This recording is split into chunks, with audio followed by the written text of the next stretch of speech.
Hello viewers, passion and fashion by Sindhu ఛానల్కి మీ అందరికీ స్వాగతం అండి. ఇవాళ మనం సమ్మర్ స్పెషల్ రెసిపీస్ అయిన అప్పడాలు, వడియాలులో బూడిద గుమ్మడికాయలతో ప్రిపేర్ చేసుకునే ఎమ్మీగా ఉండే వడియాల రెసిపీ చూడబోతున్నామండి. లేట్ చేయకుండా రెసిపీ చూసేద్దాం.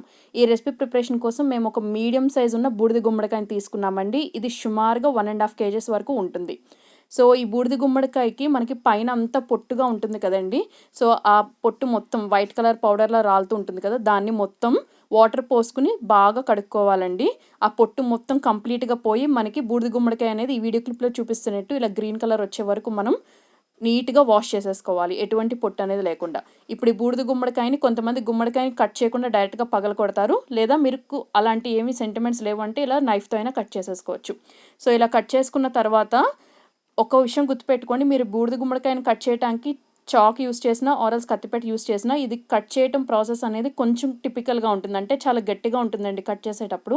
సో గుమ్మడికాయలో కావాలనుకుంటే మీరు గింజలు అలాగే ఉంచుకోవచ్చు, ఆరల్స్ రిమూవ్ చేయొచ్చు. నా పర్సనల్ సజెషన్ ఏంటంటే గుమ్మడికాయలో గింజలు ఉంటేనే ఈ గుమ్మడికాయ వడియాలనేవి టేస్ట్ చాలా బాగుంటాయి. సో ముక్కల్ని ఈ వీడియో క్లిప్లో చూపిస్తున్నట్టు కట్ చేసుకున్న తర్వాత ఒక చిన్న కప్తో సాల్ట్ అనేది వేసామండి. ఈ సాల్ట్ అనేది మీరు నార్మల్ సాల్ట్ అయినా తీసుకోవచ్చు, ఆరల్స్ కల్లుప్పు అయినా తీసుకోవచ్చు. ఇప్పుడు ఇందులోకి అప్రాక్సిమేట్లీ 1 టీ స్పూన్ వరకు పసుపు అనేది వేసాము. ఇప్పుడు మనం వేసిన పసుపు, ఉప్పు రెండు కూడా ముక్కలకి బాగా పట్టించాలండి. కలుపుతూ ఎటువంటి అంటే ఇంకా ముక్కలనే ఒకదానికొకటి అంటుకోకుండా బాగా మిక్స్ చేసుకోవాలి ఒక గిన్నెలోకి తీసుకుని. సో ఇలా కలుపుకున్న ముక్కల్ని ఒక పావుగంట పాటు అలా వదిలేసేయాలి. పావుగంట తర్వాత మనం చూస్తే ఈ గుమ్మడికాయల ముక్కల నుంచి కొద్దిగా వాటర్ అంటే మాయిశ్చర్ లాగా కొంచెం రిలీజ్ అవుతూ ఉంటుంది. ఇప్పుడు మనం ఒక పొడిగా ఉన్న ఒక వస్త్రంలోకి బెటర్ కాటన్ క్లాత్ తీసుకోండి. మనం ఈ ఊరినటువంటి ఈ గుమ్మడికాయ ముక్కలన్నిటిని కూడా క్లాత్లోకి తీసేసుకోండి. మీకు ఈ వీడియో క్లిప్లో చూస్తే క్లియర్గా కొంచెం వాటర్ రిలీజ్ కంటెంట్ అనేది కనిపిస్తుంది. ఇప్పుడు మేము ఇక్కడ ఒక శారీలోకి తీసుకున్నామండి. ఇప్పుడు ఈ శారీని అన్ని సైడ్స్ నుంచి కూడా బాగా టైట్గా సీల్ చేసేయాలండి. అంటే దగ్గరికి తీసుకుని అన్ని కార్నర్స్ కూడా ఒక ముడిలాగా పెట్టేసి దీని మీద ఏదైనా బాగా బరువుగా ఉన్న ఒక వస్తువు లాంటిది పెట్టాలి. ఇక్కడ మా మదర్ అయితే తిరగలు ఉంటుంది కదా, దాన్ని పెట్టేశారు. సో మీ దగ్గర ఇది అవైలబిలిటీలో లేకపోతే మీ దగ్గర ఏదైనా బాగా హెవీగా ఆబ్జెక్ట్ లాగా ఉండేది పెట్టుకోండి. బట్ మేక్ ష్యూర్ చాలా బరువు ఉండాలండి. దానివల్ల మనకి ఈ గుమ్మడికాయ ముక్కల్లో ఉన్న వాటర్ కంటెంట్ అంతా కూడా రిలీజ్ అయిపోతుంది. సో ఇది మేము ఈవినింగ్ చేసాము. ఈవినింగ్ చేసి నైట్ అంతా అలా వదిలేసాం. తిరగలను దాని మీద పెట్టి వదిలేసాం. సో నెక్స్ట్ డే మార్నింగ్ ఆ తిరగల్ని పక్కకు పెట్టేసి మనం చీర అనేది ఓపెన్ చేసి చూస్తే మనం తీసుకున్న క్లాత్ అనేది మనకి ముక్కల నుంచి వాటర్ మొత్తం రిలీజ్ అయిపోతుందండి. మనకి ముక్కలు అనేవి ఇలా పొడి పొడిగా ఉంటాయి. ఒకసారి బాగా కలుపుకోండి. ఇప్పుడు రిమైనింగ్ ప్రాసెస్ చూద్దాం. సుమారు ఒక 1/2 kg వరకు పొట్టు మినప్పప్పు తీసుకున్నామండి. ఈ రెసిపీ ప్రిపరేషన్కి ఎగ్జాక్ట్లీ ఈ కాయకి ఇంత మినప్పప్పు అని చెప్పడానికి లేదు. మనం తీసుకున్న బూడిద గుమ్మడికాయ సైజుని బట్టి మనం మినప్పప్పు క్వాంటిటీ అనేది డిపెండ్ అయి ఉంటుంది. సో ఈ పొట్టు మినప్పప్పుని రాత్రంతా నానబెట్టుకోవాలండి. నానబెట్టుకుని నెక్స్ట్ డే బాగా శుభ్రంగా కడుక్కుని అందులో ఉన్న ఎక్సెస్ వాటర్ మొత్తం వంపేసి నానిన ఈ మినప్పప్పుని ఒక గ్రైండర్ ఆరల్స్ మిక్సీ జార్, గ్రైండర్ ఉంటే బెటర్ గ్రైండర్లోనే వేసుకోండి. దానివల్ల పిండి అనేది మనకి బాగా స్మూత్ టెక్స్చర్లో వస్తుంది. సో గ్రైండర్లోకి వేసేసుకుని మనం రుబ్బుకుంటూ ఉండాలి, ఫైన్ పేస్ట్గా చేసుకోవాలి. మీన్వైల్ మనకు కావాల్సిన ఇంగ్రీడియంట్స్ ఏంటంటే పచ్చిమిర్చి సుమారు ఒక 65 grams వరకు తీసుకున్నామండి. అలాగే పొట్టు తీయని వెల్లుల్లి రెబ్బలు ఒక 65 grams వరకు తీసుకున్నాము. అల్లం 50 grams వరకు తీసుకున్నాం. జీలకర్ర 3 full tablespoons తీసుకున్నామండి. సాల్ట్ అనేది టేస్ట్కి సరిపడా తీసుకోవాలి. ఆల్రెడీ మనం బూడిద గుమ్మడికాయల ముక్కల్లో మనం కలిపినప్పుడు సాల్ట్ అనేది వేసాం కదా, సో దాన్ని దృష్టిలో పెట్టుకుని ఇక్కడ మీరు సాల్ట్ కంటెంట్ అనేది తీసుకోండి. యాజ్ మెన్షన్డ్ ఎర్లియర్ ఇక్కడ మళ్ళీ యూస్ చేసే సాల్ట్ అనేది ఐదర్ క్రిస్టల్ సాల్ట్ అంటే కళ్ళుప్పైనా తీసుకోవచ్చు, నార్మల్ సాల్ట్ అయినా తీసుకోవచ్చు.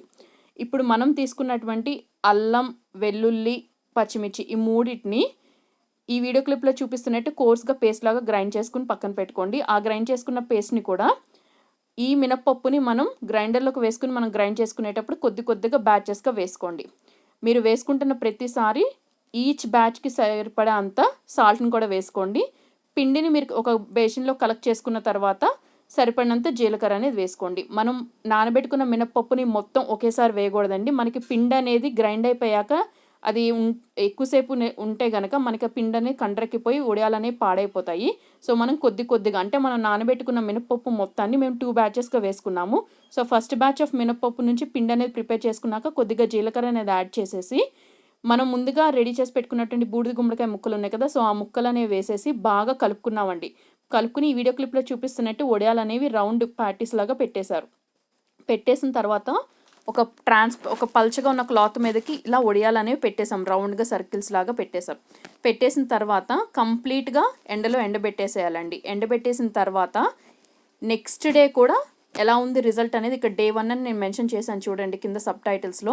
మనం ఫస్ట్ డే తర్వాత చూస్తే మనకి ఇంకా కొంచెం తేమ అనేది అలాగే ఉంది, అంటే పిండిలో నుంచి మనకి ఆ మాయిశ్చర్ అనేది కొంచెం ఏమీ రిలీజ్ అవ్వలేదు, ఇంకా పచ్చి పచ్చిగానే ఉన్నాయి. సో సెకండ్ డే కూడా కంప్లీట్గా ఎండనివ్వాలి.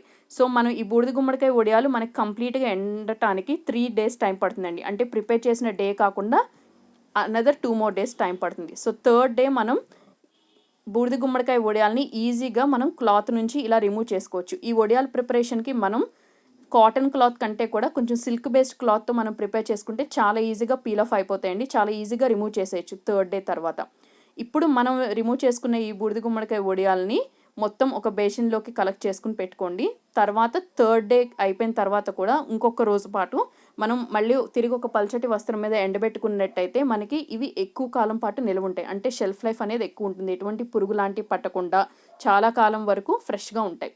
సో ఈ బూడిద గుమ్మడికాయ వడియాలని ఇప్పుడు ఫ్రైయింగ్ ప్రాసెస్ చూద్దాము. స్టవ్ మీద ఒక కడాయి పెట్టుకోవాలి. కడాయిలో కొద్దిగా ఆయిల్ అనేది పోసి, ఆయిల్ మోడరేట్ హైట్ ఉన్నప్పుడు ఫ్లేమ్ని లో టు మీడియం అడ్జస్ట్ చేసుకోండి. మనం లోలో ఉంచితే ఆయిల్ పీల్చేస్తే, హైలో పెట్టేస్తే మాడిపోతాయి అనే విషయం గుర్తుంచుకోండి.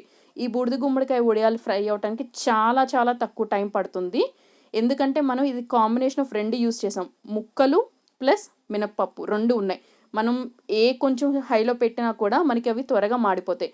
సో చాలా క్విక్గా ఫ్రై అవుతాయి, మంచి గోల్డెన్ బ్రౌన్ కలర్లోకి వస్తాయి. ఈ వడియాల్ని మనం రైస్, మనం సాంబార్, రసం, పప్పు ఇట్లా ఏ కాంబినేషన్తో సర్వ్ చేసుకున్నా చాలా బాగుంటాయి, చాలా టేస్టీ అండ్ చాలా చాలా హెల్దీ. సో బూడిద గుమ్మడికాయ అవైలబిలిటీ మార్కెట్లో మనకి చాలా చోట్ల దొరుకుతూనే ఉంటాయండి. దొరికినప్పుడు మాత్రం తప్పకుండా మిస్ చేసుకోకుండా ఈ సమ్మర్లో అందరూ ట్రై చేయండి ఈ రెసిపీ నచ్చితే మర్చిపోకుండా ఈ వీడియోకి ఒక లైక్ ఇచ్చి మీ ఫ్రెండ్స్ అండ్ రిలేటివ్స్తో షేర్ చేయండి. మరిన్ని హెల్దీ అండ్ టేస్టీ రెసిపీస్ కోసం నా ఛానల్ని సబ్స్క్రైబ్ చేసుకుని పక్కనే ఉన్న బెల్ ఐకాన్ని కూడా యాక్టివేట్ చేసుకోండి.